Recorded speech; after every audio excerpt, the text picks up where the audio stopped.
علی بھائی اگلا سوال ہے، مجھے اکیلے نماز پڑھنے کے دوران اکثر اوقات خواہ کے خیالات اور وسوسے آتے ہیں، جس کی وجہ سے میں نماز میں بھول جاتا ہوں، لیکن آخر میں سجدہ سہو بھی کر لیتا ہوں تاکہ نماز کی کمی کا ازالہ ہو جائے۔ مگر اب مجھے کہیں سے یہ بات معلوم ہوئی ہے کہ ہر غلطی کا ازالہ سجدہ سہو کرنے سے پورا نہیں ہوتا، بلکہ بعض غلطیوں کے باعث تو نماز بھی دوبارہ پڑھنی ضروری ہو جاتی ہے۔ پلیز میری رہنمائی فرما دیں کہ کن کن غلطیوں پر مجھے سجدہ سہو کرنا ضروری ہے۔ دیکھیں جی، اللہ کا شکر ہے کہ آپ کو یہ بات پتہ چل گئی ہے۔ اکثر مسلمانوں کو تو یہ پتہ ہی نہیں ہے۔ آپ کئی بوڑھوں سے ملے نا جو بھول جاتے ہیں نماز، تو وہ کہتے ہیں میں ہر نماز دے اینڈ تے 2 سجدے کر لینا کہ چلو نماز پوری ہو جائے گی۔ نہ، اس طرح نہیں ہوگا۔ سجدہ صاحب صرف ان غلطیوں کا ازالہ ہے جو چھوٹی غلطی ہیں۔ بڑی غلطیوں کا ازالہ نماز ہی دوبارہ پڑھنی پڑے گی۔ اگر کسی نے 4 فرض کی بجائے 2 پڑھ لیے ظہر کے یا 3 پڑھ لیے، تو سجدہ صاحب سے اس کی کمپنسیشن نہیں ہوگی۔ ہر رکعت کے اندر 2 سجدے کرنا فرض ہے۔ کوئی شخص بھول گیا تو سجدہ صاحب سے اس کی کمپنسیشن نہیں ہوگی۔ سجدہ صاحب تو چند ایک غلطیاں جن کی کمپنسیشن ہے، باقی جو بڑی غلطیاں ہیں ان میں نماز ہی دوبارہ پڑھنی ہوگی۔ سجدہ صاحب جو ہے وہ کمپنسیشن اس صورت میں ہوگا جب آپ نے کوئی بڑی غلطی نہیں کی ہے، اور اگر بڑی غلطی کی کمپنسیشن کر لی پھر اینڈ پہ 2 سجدے کیے پھر تو نماز ہو جائے گی، یعنی 3 یا 4 میں سے رکعتوں میں ہوا تو۔ اور اگر آپ نے کمپنسیشن نہیں کی ہے، 3 4 میں شک پڑا اور آپ نے کہا نہیں 4 ہی پڑھی ہیں، اینڈ پہ 2 سجدے کیے، نماز نہیں ہوگی، یہ ذہن میں رکھیے گا۔ آپ نے کمپنسیشن اسی نماز کے اندر اس کی کرنی ہے۔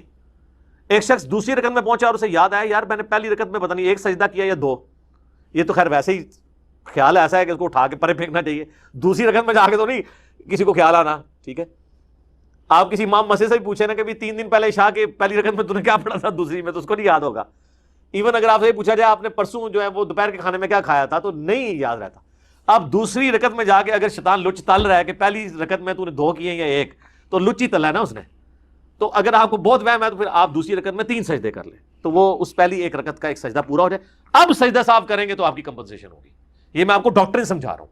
میں آپ کو چند ایک مواقع بتا دیتا ہوں جن کے اوپر سجدہ صاحب آپ کریں گے، لیکن وہ اسی اصول کے ساتھ کہ آپ نے اصول اپنا قائم رکھنا ہے کہ یقین کے اوپر بنیاد رکھنی ہے۔ جو بخاری مسلم کی احادیث کی روشنی میں جو میں نے یعنی تفکر کیا نا، مجھے 8 مواقع ایسے ملے ہیں جن کے اندر سجدہ صاحب آپ نے کرنا ہے، اور 5 مواقع ایسے ہیں جن میں سجدہ صاحب نہیں کرنا۔ وہ کوئی غلطی ہے ہی نہیں ہے جس کو عوام غلطی سمجھتی ہے، حالانکہ وہ غلطی نہیں ہے۔ وہ 8 کون سے مواقع ہیں؟ مثال کے طور پر کسی شخص کا درمیانہ تشہد چھوٹ گیا۔ بخاری مسلم میں آتا ہے نبی الاسلام نے ایک دفعہ درمیانہ تشہد آپ کا چھوٹ گیا تو آپ نے اینڈ پہ صاحب کے 2 سجدے کیے۔ بلکہ سنن ابی داؤد میں، ترمذی میں حدیث ہے اگر درمیان والا تشہد کسی کا چھوٹ گیا اور وہ قیام میں چلا گیا تو آپ واپس تشہد میں نہ آئے، بس وہ نماز پوری کرے، اینڈ پہ 2 سجدے کر لیں۔ حنفی کہتے ہیں واپس آیا تو نماز ٹوٹ جائے گی، یہ کوئی نہیں ہے حدیث کے اندر۔ نماز نہیں ٹوٹتی، نماز بڑی مضبوط شے ہے۔ وہ کہتے ہیں اس لیے کہ وہ فرض کو چھوڑ کے دوبارہ واجب کی طرف آیا۔ سر وہ فرض کو چھوڑ کے واجب کی طرف نہیں آیا، وہ چھوٹے ہوئے واجب کو پکڑنے کے لیے آیا، فرض میں دوبارہ واپس آئے گا، صبر کرو، یہ نہیں ہے کہ اتنا آ جائے گا، تیسری رکعت میں فرض ہی واپس آئے گا۔ وہ فرض تو اس کا بھی اس پہ فرض وہی نہیں تھا، تو وہ پہلے کھڑا ہو گیا تھا تو وہ واپس آیا ہے۔ ہاں یہ ہے کہ نبی الاسلام نے اس سے منع کیا ہے، لیکن آپ نے یہ نہیں فرمایا کہ اگر کوئی کر لے گا تو۔ اس لیے جب کبھی نماز پڑھا رہے ہو نا، تو آپ اگر درمیانی سٹیج میں ہو نا اور آپ کو احساس ہو جائے تو واپس آ جائے، لیکن آپ بالکل کھڑے ہو گئے واپس نہ آئے۔ لیکن یہاں پہ کیا ہوتا ہے، وہ کھڑا بھی ہو جائے نا، مقتدی پیچھے سے زور لگا رہے ہوتے ہیں، سبحان اللہ اللہ اکبر کہہ کے واپس ہی آ جائے گی صورت۔ تو جن کو یہ مسائل پتا ہوتے ہیں نا وہ واپس نہیں آتے، ان کو پتا ہے کہ یار اب سجدہ صاحب تو ویسے ہی کرنا ہے، تو چلو ایک تشہد بچ گئی ہے تو بچی رہے ربو، دوبارہ کہ انہوں بھی کریں گے سجدہ صاحب تو پھر بھی کرنا ہے۔ اگر کسی نے تشہد پڑھ بھی لی نا پھر بھی سجدہ صاحب دوبارہ اس کو کرنا پڑے گا۔ مسئلہ 92 میرا ڈیٹیل کے ساتھ ریکارڈڈ ہے سجدہ صاحب کے اوپر، آلموسٹ یہ ساری باتیں میں نے اس میں بھی ڈسکس کی تھی۔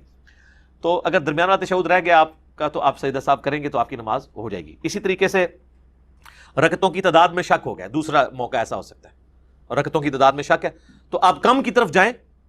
3 اور 4 میں شک ہے آپ کے، میں نے 3 ہی پڑھی ہیں تو 3 تو پڑھی ہی ہوں گی، اور آپ ایک اور رکعت پڑھیں اس کو پورا کرنے کے لیے اور اینڈ پہ صاحب کے 2 سجدے کریں تو آپ کی نماز ہو جائے گی۔ تیسرا موقع کہ آپ نے نماز جو ہے وہ رکعتیں کم پڑھی اور بعد میں پتہ چلا کہ یار وہ تو میں تو امام کے ساتھ دوسری رکعت میں ملا تھا اور میری ایک رکعت تو رہتی تھی، میں تو ساتھ اسلام پھیر دیے، کوئی مسئلہ نہیں، آپ بعد میں جا کے ایون سنتے بھی پڑھ چکے ہیں، وضو بھی ٹوٹ گیا، دوبارہ وضو کریں اور ایک رکعت جو رہ گئی تھی وہ پڑھیں اور سجدہ صاحب کے 2 سجدے نکال لیں تو آپ کی نماز درست ہو جائے گی۔ اسی طریقے سے کسی کو خیال آیا کہ یار میں نے تو زیادہ رکعتیں پڑھ لی ہیں، یہ ویسے بہت کم ہوگا، لیکن ظاہر ایک آپشن تو موجود ہے کہ ایک بندے نے مغرب کی 3 کی بجائے 4 رکعتیں پڑھ لی ہیں، تو سجدہ صاحب کر لیں، اس کی نماز درست ہے۔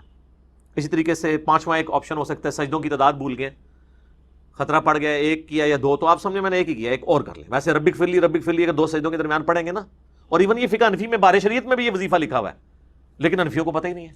اگر یہ ان کو پتہ ہوتا جلسے میں یہ پڑھنا، تو وہ کبھی بھی دوسرا سجدہ نہ بھولتے۔ تو آپ سجدہ صاحب کر لیں۔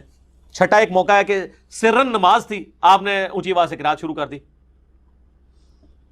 یہ ہو جاتا ہے بعض اوقات کہ زور میں شروع کر دی اونچی آواز میں، تو پیچھے سے لوگ لقمہ دیتے ہیں۔ اچھا، لقمہ دینے کا بھی طریقہ ہے، اس پہ میرا یوٹیوب پہ کلپ ہے، بخاری مسلم میں حدیث ہے کہ مرد سبحان اللہ کہہ کے لقمہ دیں گے اور عورتیں تصفیق کر کے، ہاتھ پہ ہاتھ مار کے، کیونکہ عورت کی آواز کا بھی پڑتا ہے۔ اور سبحان اللہ کہنا ہے، اللہ اکبر نہیں کہنا۔ سبحان اللہ کا مطلب ہے کہ اللہ پاک ہے، تو نے غلطی کی ہے، اللہ پاک ہے، اللہ نہیں غلطی کرتا۔ اور اللہ اکبر سے اس بیچارے کو کیا پتہ چلے گا کہ پیچھے آ کے کسی نے نماز نیت کی ہے یا مجھے کہہ رہا ہے؟ سبحان اللہ سے اس کو پتہ چل جائے گا، اچھا یار یہ غلطی۔ تو سرن نماز کو جہرن پڑھ دیا، جہرن کو سرن پڑھا، تھوڑا بہت پڑھا گیا تو خیر ہے، لیکن اگر ذرا لمبا پڑھ لیا تو پھر وہ سجدہ صاحب کرے۔ بخاری مسلم میں آتا ہے کہ نبی علیہ السلام بعض اوقات زور اور اثر میں بھی چند ایک آیات ہمیں بلند آواز سے سنا دیتے تھے تاکہ ہمیں پتہ چل جائے کہ آپ کون سی سورت پڑھ رہے ہیں، تعلیم کے لیے۔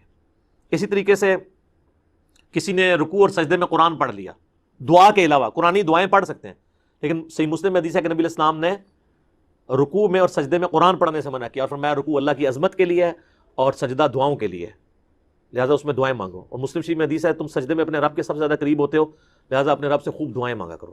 سورہ نسائی میں آتا ہے، ابو داؤد میں کہ انس بن مالک کہتے ہیں ہم حضور کے پیچھے 10 دفعہ بھی تسبیحات شمار کر لیا کرتے تھے، طاق کی بھی کوئی شرط نہیں ہے، 10 تو ایون ہوتا ہے۔ تو اگر رکوع اور سجدے میں ادر دین دعاؤں کے آپ نے قرآن کی تلاوت کی تو سجدہ صاحب واجب ہو جائے گا۔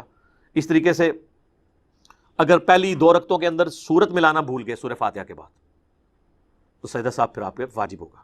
آخری 2 میں بھول گئے تو خیر ہے، ایون سنت کی بھی، ویسے ہمارے ہاں تو ہے نا کہ فرض میں نہیں پڑھنی، سنت میں بھی آخری 2 رکعتوں میں کوئی بھول گیا تو کوئی مسئلہ نہیں ہے، سجدہ صاحب نہیں ہوگا۔ اور اگر کوئی پڑھ لیتا ہے فرض میں بھی تو افضل ہے، بخاری مسلم میں حدیث ہے نبی علیہ السلام زور اثر کی بھی آخری رکعتوں میں سورت ملاتے تھے اور چند ایک الفاظ اونچی آواز میں سنا بھی دیتے تھے۔ یہ جو پبلک میں مشہور ہے سجدہ صاحب واجب ہو جاتا ہے، یہ غلط ہے۔